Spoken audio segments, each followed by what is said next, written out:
क्योंकि सत्य उस सूर्य की भांति है जिसके उदय होने पर उल्लुओं को कष्ट होता है और दूसरों को नहीं होता, उल्लुओं को कष्ट होता है। तो इस समाज में जितना नुकसान ब्राह्मणवाद से हुआ है, छुआछूत से हुआ है, वही कुछ आज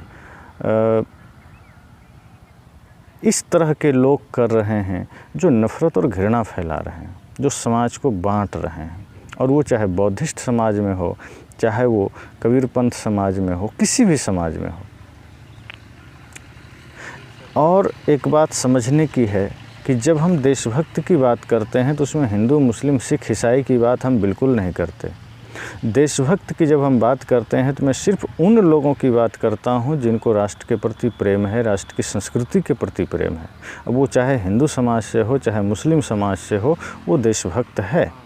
लेकिन ऐसे लोग जो हिंदू समाज में ही जन्म लेकर के हिंदू संस्कृति से ही खिलवाड़ करते हैं, अर्थात जिसमें मानवता नहीं है, जिसमें अहिंसा नहीं है, जिसमें प्रेम नहीं है, जिसमें करुणा नहीं है, वो चाहे हिंदू समाज में ही क्यों ना हो, वो आदमी दंड के लायक है, वो आदमी पापी है। चूँकि रावण भी तो ब्राह्मण कुल में जन्म लिया था, लेकिन उसने पाप किया, और ब्राह्मण कुल में जन्म लेने भर से रावण साधु तो नहीं हो जाता, वो राक्षस कहलाया। जिसकी करनी अपवित्र है, करनी नीच है, वो जन्म कहीं भी लेगा वो राक्षस ही कहलाएगा। आज अगर कोई ऊंचे कुल में जन्म लेकर के दूसरों का तिरस्कार कर रहा है, ऊंचे कुल में जन्म लेकर के अपने से किसी को हीन समझ करके उसका अपमान कर रहा है, तो वो राक्षस ही है। जो वाकई इंसान है, जो वाकई देवता है, वो व्यक्ति जन्म कहीं भी लेगा लेकिन इंसानियत की भावना के साथ जिएगा, मानवता के भाव के साथ जिएगा, प्रेम, सत्य, करुणा, अहिंसा, भक्ति, दया, क्षमाशील, संतोष के साथ जिएगा। और जो इसके विपरीत जी रहा है, वो जन्म चाहे जहाँ ले, वो शिष्य चाहे जिसका हो, जिस भी समाज से वो बिलोंग करता हो, संबंधित हो, वो व्यक्ति बुद्ध के मानने वाले होने से, कबीर को मानने वाले होने से ही पूज्य नहीं हो जाता।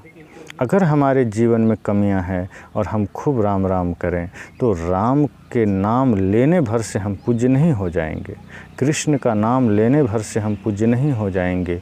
वैसा प्रेम जीवन में ज़रूरी है, वैसा आदर्श ज़रूरी है।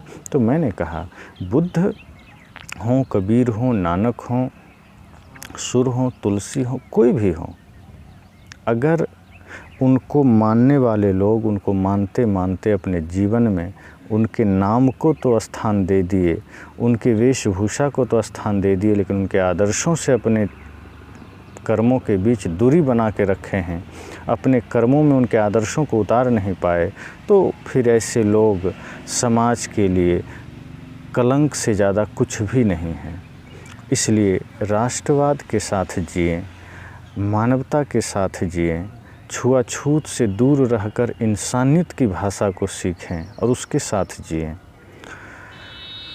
अगर किसी से नफ़रत करना है, घृणा करना है, तो उनसे करें जो राष्ट्र का विरोधी है, उनसे करें जो मानवता का विरोधी है।